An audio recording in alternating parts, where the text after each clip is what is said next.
Hi folks, I've been working on this ST engine on the little Henley steam walk, and I've got it going quite well now, so it's got a bit more torque now, so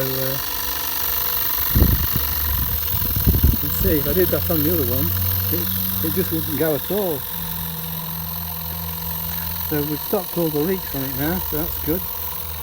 So it should go really well.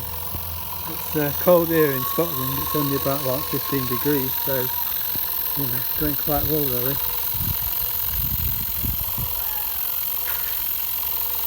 So that's really good. So I just put an exhaust on it and we'll be away.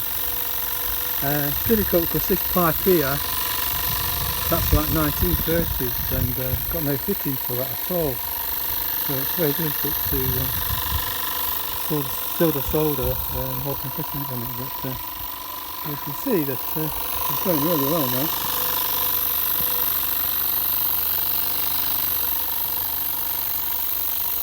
Got a nice exhaust now as well, that's good.